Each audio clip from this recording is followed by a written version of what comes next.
Allez, bonjour à toutes et à tous, très heureux de vous retrouver. Aujourd'hui, chapitre important de mes débriefings, de mes briefings annuels pour 2022, même si celui-ci aura quand même des airs de conclusion, et ce ne sera pas le dernier de la série, puisque j'en aurai encore deux à traiter derrière, ou peut-être qu'un si j'arrive à joindre les deux, mais il faudra qu'on parle encore de Forex, puis de commodité. Ce qu'on va faire aujourd'hui, c'est que je voudrais présenter donc l'axe général que je vais suivre pour ma part pour 2022. Ce sont des thématiques dont on avait déjà parlé, des thématiques dont on reparlera beaucoup. Mais donc voilà, je vais essayer de vous inscrire tout ça donc dans la vision globale que j'en ai pour que vous puissiez comprendre un peu de quelle manière j'aborde 2022 et peut-être donc, comme je vous dis toujours, vous donner des idées. On va être principalement aujourd'hui dans le territoire des idées, donc il y aura des graphiques qui seront là pour illustrer certaines de ces idées dans ce que je pense que ça pourrait transmettre en termes de prix. Mais il faudra évidemment pas prendre ça pour argent comptant, j'espère que vous l'aurez compris. Donc moins de graphiques que d'habitude, mais émission donc plus synthétique, et on en garde encore une voire deux derrière, très graphiques, pour reprendre certaines des thématiques qui seront développées aujourd'hui, mais sous un axe plus mis en place d'un point de vue Forex et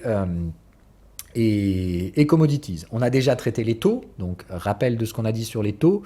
Le modèle actuel est extrêmement favorable en termes de de soutien monétaire. On va dire les conditions économiques sont extrêmement favorables aujourd'hui, ce qui a donc fait et constitué les hausses de marché récentes que nous avons connues. Et on a atteint le paroxysme de cette structure, ce qui fait qu'à horizon quelques mois, la Fed va resserrer ses taux, nous le savons, c'est à horizon 3 mois, puisqu'on utilise ici un modèle 3 mois, 2 ans. Donc horizon 3 mois, depuis que nous avons croisé ce niveau-là, nous savons qu'il va y avoir une action de la Fed en termes de taux. Ce qu'on sait également, c'est qu'il n'y aura pas de resserrement monétaire au niveau de du bilan de la Fed, d'accord, avant un moment. Ce qu'on peut espérer au mieux, c'est une structure de plateau, c'est-à-dire donc arrêt des programmes de rachat, mais maintien de niveau hypodermique d'achat dû aux expirations des contrats détenus. C'est-à-dire que la Fed risque évidemment donc de court-termiser les bons qu'elle va acheter pour essayer de maintenir la pontification de la courbe de taux, tant bien que mal, puisque c'est la partie de court terme qui va s'inverser en premier. Bref, donc en gros, la Fed risque de continuer de racheter, voire d'utiliser éventuellement, ça reste toujours sur la table, l'hypothétique achat d'autres systèmes.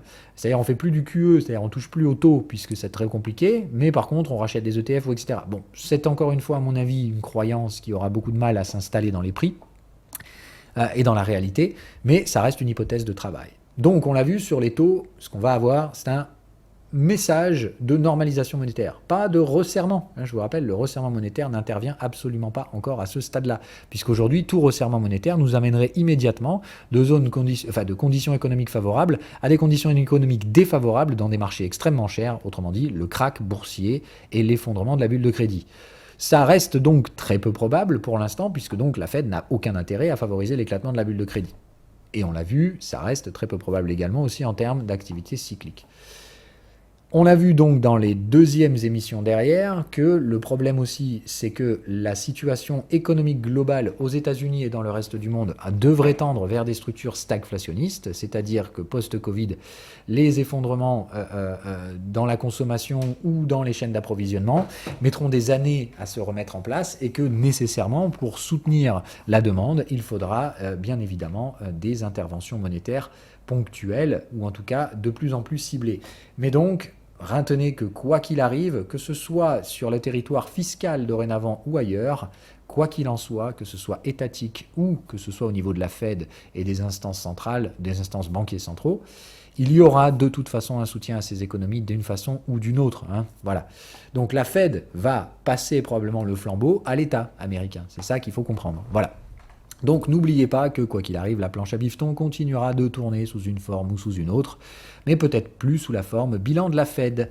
Je doute clairement qu'avec la dynamique qui a été insufflée, le money supply soit amené à se détruire. On le rappelle, la destruction de valeur ne se produira que lorsque nous aurons une crise déflationniste et ça ne probablement n'arrivera pas avant que nos conditions financières se soient dégradées de nouveau. Donc aujourd'hui, spéculer sur l'effondrement de la bulle de crédit, il faut quand même beaucoup de courage et très peu de connaissances des statistiques pour oser s'aventurer là-bas.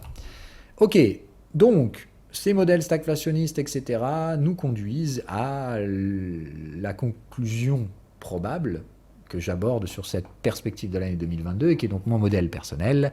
2022, la perte de valeur, ou en tout cas le début des mécanismes de perte de valeur, c'est-à-dire que nous allons avoir énormément de problèmes dans les prix. Plusieurs choses m'y invitent, dont l'une que j'avais déjà mentionnée par avant, et je vais aller chercher un peu de doc pour que vous voyez mieux cette fois. Voilà, donc son site que vous retrouverez sans aucun problème, et donc tout son modèle. Alors, comme d'habitude, ne passez pas trop de temps à étudier ces trucs-là, il s'agit ni plus ni moins d'un modèle, c'est-à-dire d'une vision qu'on peut utiliser. Il faut prendre le meilleur de cet outil-là, ne pas trop creuser, pensant que c'est une science exacte, etc. Donc je vous résume l'essentiel de ce que vous avez à savoir par rapport au modèle de confiance économique d'Armstrong. Il utilise donc des macrocycles de 60 ans, si ma mémoire est bonne. Alors c'est un peu moins que ça, il n'y a qu'à voir entre du coup 1929 et 1980. Alors 0,35 évidemment vous calculez par rapport aux 12 mois de l'année. Donc on est ici sur du 52 ans de cycle, d'accord ?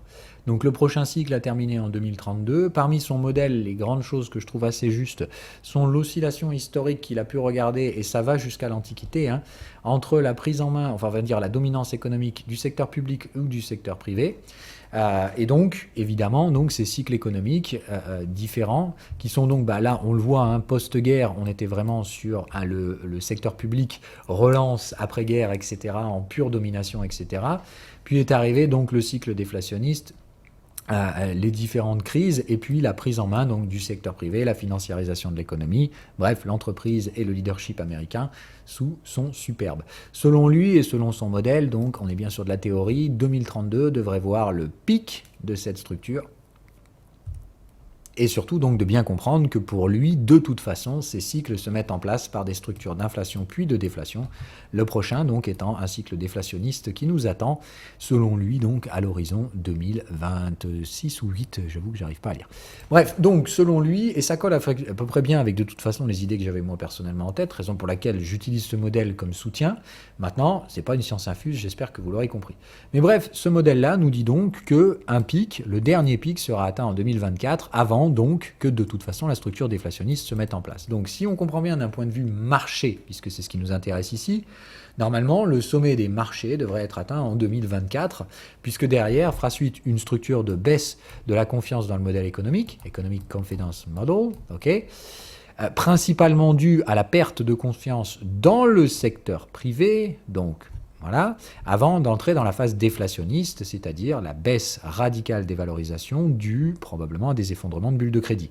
Le crédit étant aujourd'hui principalement sur le secteur privé, l'endettement du secteur privé, c'est donc là le moment où tout simplement on flushera toute la dette de plus ou moins bonne qualité, évidemment la dette de merde partant d'abord, mais c'est donc ici qu'on a la fameuse fly to safety, d'accord, ce qu'on appelle, et fly to quality, c'est-à-dire le moment où tout simplement on va détruire le modèle d'endettement, qu'il soit public ou privé.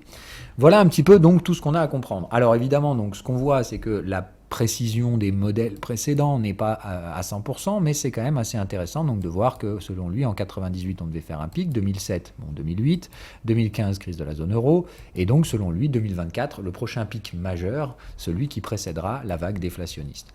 Donc, moi, ça colle avec mes modèles, c'est-à-dire qu'il nous reste quelques années. Bon, comme on l'a vu, le marché est parfois en avance ou en retard. Là, on était plutôt sur du 2008 pour la crise. Donc, on va dire 2024, plus ou moins 2 ans, pour être tranquille. Je dirais plus 2 ans que moins. Mais bon, restons ouverts d'esprit. Disons 2024, 2025, c'est l'horizon que j'avais toujours, pour ma part, en tête. Ce qui est intéressant donc de comprendre, c'est que cet aspect déflationniste, donc baisse des valeurs, devrait toucher tout le monde, crypto, etc., et tout compris, puisque donc il s'agit tout simplement donc d'un recadrage des valeurs. La déflation, ça sert à ça.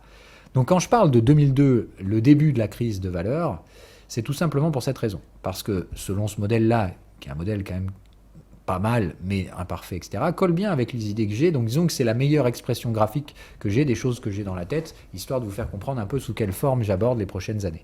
Donc oui, je pense toujours qu'une grosse crise déflationniste nous attend, qu'elle touchera principalement la dette privée, puisque la dette publique pètera avec, de toute façon. C'est plus de dire qu'une grosse partie de la dette privée sera d'abord transférée dans la dette publique avant que les deux se pètent la gueule, et il n'y aura personne pour rattraper l'autre. Bref, une énorme crise de valeur, donc, puisque à horizon quelques années, on parle de systèmes et de modèles, d'accord, qui sont mis en place sur des durées de 50 ans, d'accord.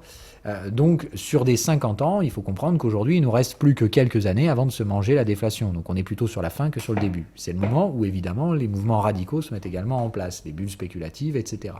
Donc, je pense qu'horizon 2024, de belles bulles spéculatives nous attendent, principalement d'ailleurs sur le secteur qui sera probablement à l'origine de la perte de valeur du système existant, les cryptos.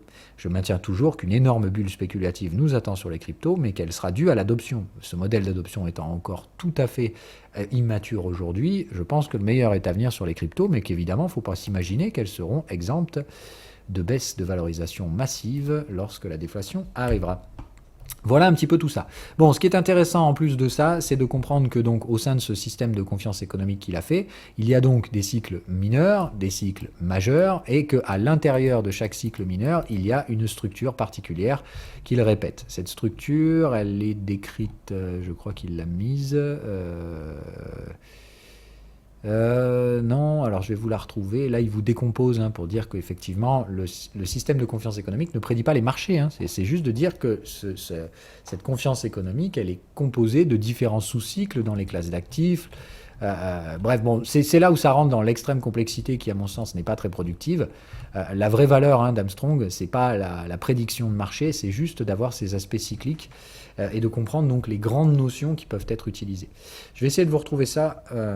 Voilà, donc ça c'est le modèle qu'il a mis lui-même plus en application, et c'est le modèle que moi je suis d'ailleurs actuellement, en partie, parce que quand même assez intéressant de voir comment il a marqué ces différents trucs, et donc selon lui, attention évidemment, donc somme toute à prendre avec des pincettes, donc le pic dans les taux d'intérêt, le fameux moment où on arrive sur les taux planchers à zéro, la crise monétaire en 2020 due au Covid, l'explosion des commodities, raison pour laquelle je vous ferai une émission sur ces commos juste après, donc bien de comprendre que pourquoi l'Ethereum m'intéresse, parce que c'est la commodities crypto. La mise en place des régimes autoritariens entre 2024 et 2028, quand la crise d'identité monétaire se transférera dans des extrêmes politiques. Et je suis plutôt d'accord avec lui, mais je pense que d'abord, donc, la crise monétaire va migrer sur une hausse très brutale des prix et donc une crise de valeur.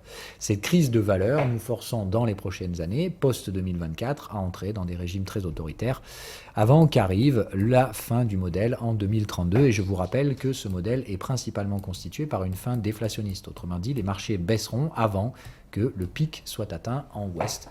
Selon lui, c'est donc ce qu'il appelle le shift vers la Chine, horizon les 15 prochaines années. On parle évidemment donc de choses très lointaines, et loin de moi l'idée de faire ces forecasts pour 2022, mais évidemment que vous les compreniez. Pour moi, 2022, c'est la mise en place des racines des problèmes qui nous attendent, dont les principaux seront dus à des crises de valeur, c'est-à-dire que après les années précédentes, qui ont été catalysées par la crise monétaire et la baisse historique des taux d'intérêt, le problème étant que l'argent n'ayant plus ou pratiquement plus de valeur aujourd'hui, la crise de valeur va s'installer, autrement dit, cet argent va affluer massivement dans des biens limités. Autrement dit, on va revenir aux essentiels. On va se poser la question de ça vaut combien réellement ce truc-là en fait ? Parce que, évidemment, là, les dernières années nous ont incité à acheter tout et n'importe quoi. Des actions qui produisent rien, des boîtes qui n'ont que de la dette et qui n'ont jamais sorti le moindre produit, etc. Voilà, tout ça, ça va devenir très compliqué.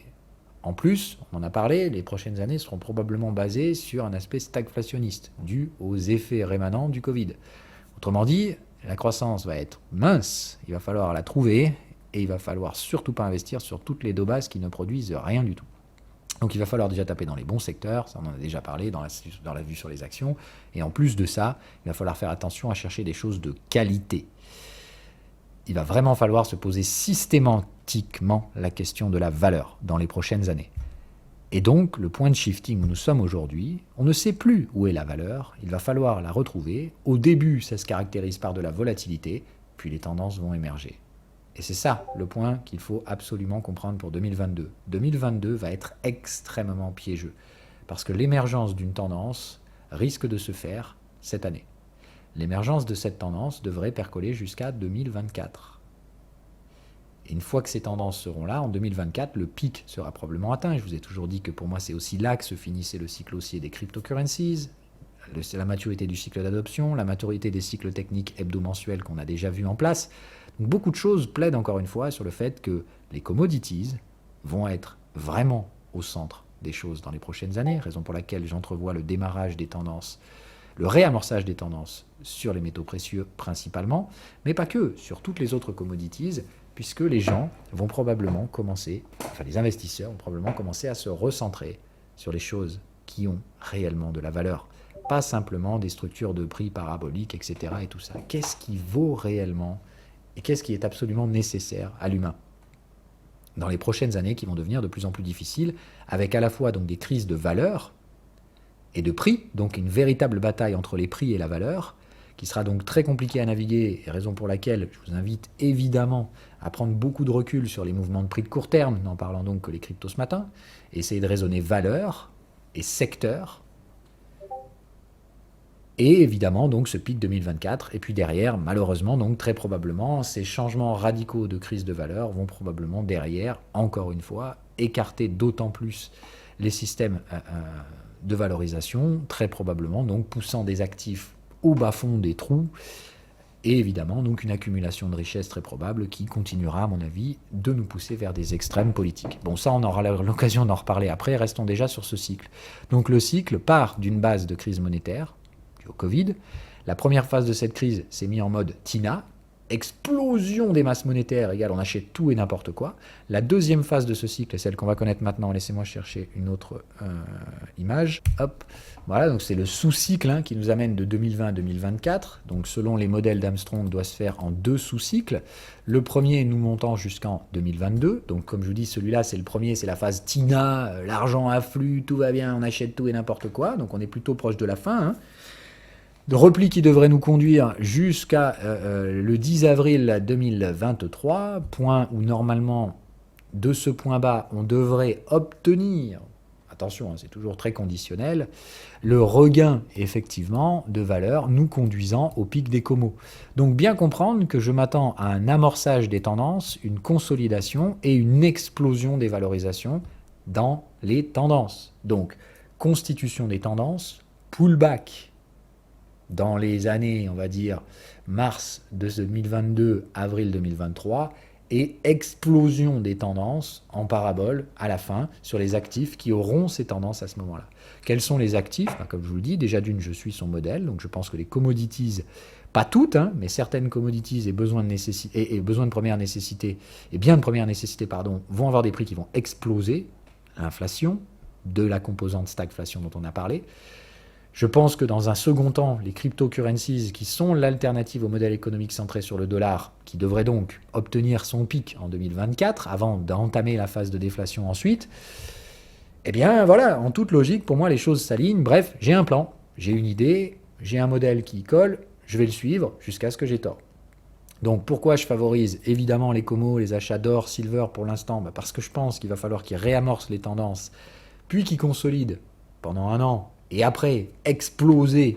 Donc, clairement, pour moi, vous savez qu'avril 2023, je vais charger de la commo en portefeuille. Mais je pense qu'il faut les jouer encore jusqu'à à peu près mars cette année pour qu'elles réamorcent les tendances haussières.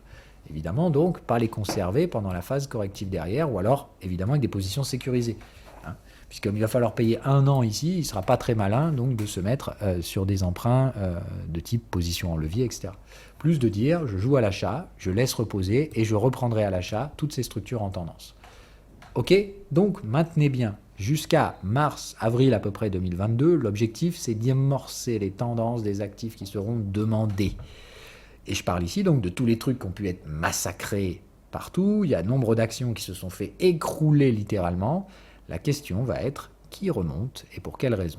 Les rebonds value m'intéressent dans ces pullbacks qu'on peut avoir en ce moment. Donc cette année, je suis plutôt en recherche de valeur, donc des achats value d'actifs qui ne sont pas trop endettés, etc. Tout ce qui est super croissance, etc., il y en aura probablement, mais un tout petit peu. Donc il faut être exposé à la croissance quand même, parce que stagflation veut dire qu'il y a quand même de la croissance et qu'il faut la rechercher due au très haut niveau d'inflation. Donc retenez qu'il ne faut pas être en cash en mode je retire mes billes et puis j'attends de voir. Il faut être investi, c'est le problème des structures stagflationnistes, c'est que la pression de débasement de la valeur est énorme. Donc, il faut absolument investir. Et il va falloir prendre du risque pour trouver cette croissance, mais prendre le risque en mode « j'achète tout, j'achète du S&P 500 », ça ne fonctionnera pas. Voilà un peu tout ce que je vous avais déjà dit, mais que je vous argumente encore plus avec ce modèle économique. Le problème, c'est qu'il va falloir arrêter de regarder les prix cette année et commencer à réfléchir valeur. Quels sont les actifs qui vont être demandés ? Quels sont les actifs qu'il faut conserver en portefeuille malgré la volatilité qu'on va connaître ? Là, plus on va se rapprocher du mois de mars, plus le marché hésite sur justement qu'est-ce qui vaut réellement quelque chose et qu'est-ce qui n'est que du vide. Et ça va se traduire par beaucoup d'indécisions en 2022. Donc, pour moi, 2022, jusqu'à mars-avril, l'année de l'indécision, beaucoup de volatilité, mais d'ici mars, des tendances doivent émerger sans équivoque sur des actifs plutôt value. Derrière viendra la phase de consolidation pendant 1 an. Dès qu'on aura trouvé le pic, la phase de conso ici fera probablement extrêmement mal aux actifs TINA. Puisque, à mon avis, comme je vous dis, les actifs qui seront demandés ici ne seront pas les actifs de croissance hypothétique à la Apple, mais les actifs de croissance qui délivrent des choses qui apportent sur les promesses et qui ne valent pas nécessairement 80 ou 90 fois les PER. Donc on va revenir sur de la value. Probablement, donc comme je vous dis, des actifs délaissés, on va plutôt aller sur de l'utilities, des cyclical consumer, plein de secteurs qui se sont fait massacrer. J'éviterai clairement de revenir sur les bancaires, juste au fait que les cryptos sont en train de complètement disrupter leur business model. Donc, retenez que, à mon avis, les cryptos, certaines cryptos seront concernées comme étant des commodities. Pour moi, c'est clairement de plus en plus évident. L'or, c'est Bitcoin. Enfin, l'équivalent or numérique, c'est Bitcoin. Et derrière, on a évidemment l'Ethereum qui est l'équivalent d'un pétrole. Donc, ça va monter vénère, ces trucs. Je pense qu'on est sur des actifs qui seront extrêmement demandés parce que disruptif du système monétaire actuel qui va se faire démonter après 2024 jusqu'à 2032, en tout cas très probablement, dans la phase de conso ici qu'on a, donc c'est-à-dire le pic 2024 jusqu'à 2028, d'accord, c'est là clairement que normalement la confiance dans le modèle économique, donc dans le modèle financier étant aujourd'hui le néolibéralisme, le modèle économique dominant étant le néolibéralisme, donc un système économique basé principalement sur la finance de marché, bien comprendre que tout ça, comme ça va se faire disrupter, donc je rappelle, 2024 c'est la phase où les modèles autoritariens vont arriver, donc des modèles interventionnistes qui vont disrupter complètement les marchés. Bref, autant vous dire que les prochaines années, 2024-2028, ça va pas être très bandant d'être full investi dans les marchés. Donc, c'est les dernières années où on peut investir, ça va être très bruyant, des tendances vont émerger, et la stagflation va rendre ces investissements très compliqués à naviguer. Il faut être comprenant aussi que tout investissement aujourd'hui qui dépasse un horizon de temps de 2 à 3 ans est probablement voué à l'échec. Donc, il va falloir voir l'émergence des tendances réelles dans les prochains mois pour amorcer la dernière tendance qui devrait nous conduire pendant à peu près 1 an, 2023-2024. Donc 2022, c'est la grande purge. La grande rotation. La thune va partir de toute la daube TINA qui a été accumulée post-Covid.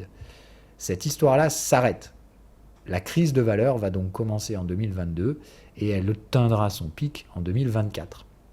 En 2024, les choses considérées comme valuable en anglais, comme valorisantes, vaudront une petite fortune. Et à ce moment-là, elles auront probablement constitué les plus grosses bulles spéculatives qui constitueront l'apogée financière de ce cycle, de ce macro-cycle, qui obtiendra derrière sa phase déflationniste jusqu'à ce que le pic soit atteint dans la confiance économique en 2032.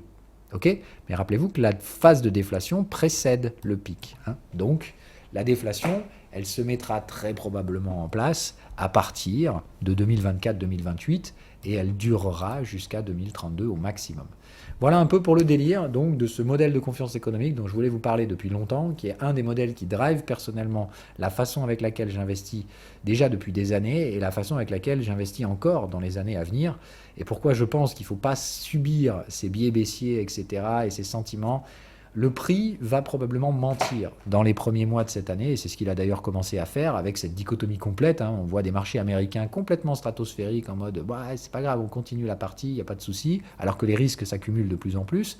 Et à côté de ça, on voit des cryptos qui se font massacrer alors que c'est l'avenir et qu'elles ont instigé des tendances et que ces tendances atteindront probablement leur paroxysme de bulle en 2024.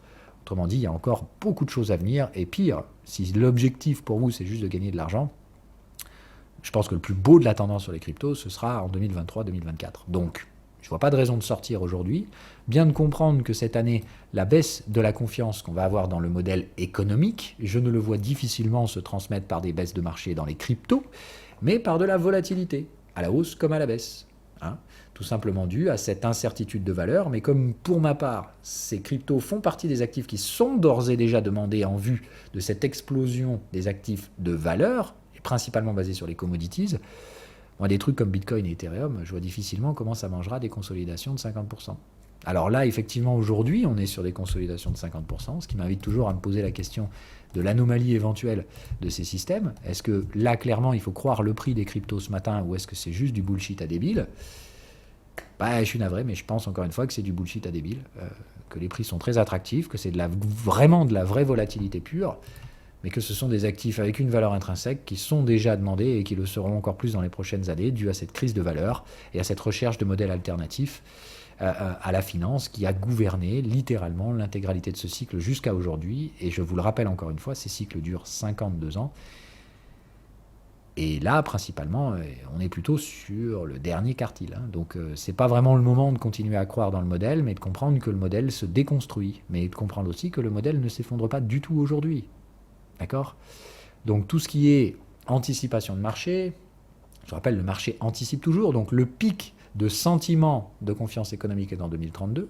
Le pic de marché sera probablement précédé, puisque la déflation intervient toujours avant. Ok ? Bien donc comprendre que d'ici là, on a encore un pic de marché à réaliser jusqu'à 2024 et que ce sera très probablement soit post-2024 avec un petit peu d'inflation encore, soit vers 2024 que l'amorçage, on va dire, de la structure déflationniste se mettra en place. Donc, il y a encore pas mal de belles années à venir, mais ce sera clairement pas Tina en mode j'achète tout et n'importe quoi, j'achète un S&P 500 et je vais devenir riche. Ça, c'était le cycle économique qu'on a connu. C'est pas le cycle économique qu'on connaîtra dans les prochaines années. Donc, le grand changement pour 2022, ça commence. La crise de valeur est déjà amorcée. Autant vous dire qu'il va falloir subir pas mal de volatilité, qu'on risque de voir des trucs assez cons, mais qu'il va falloir être capable de lire la valeur. Autrement dit, un truc qui descend, tac, tac, tac, avec des contextes descendants en hebdomadaire ou en mensuel, il va falloir comprendre que s'il ne réamorce pas une invalidation des mouvements baissiers dans les prochains mois, c'est qu'il ne faudra tout simplement pas se positionner sur ces trucs-là. Voilà. Donc, il faudra chercher la croissance là où elle est. Les amorces de ces tendances à venir doivent être faites à partir de mars. Donc il ne reste plus beaucoup, on est déjà mi-janvier.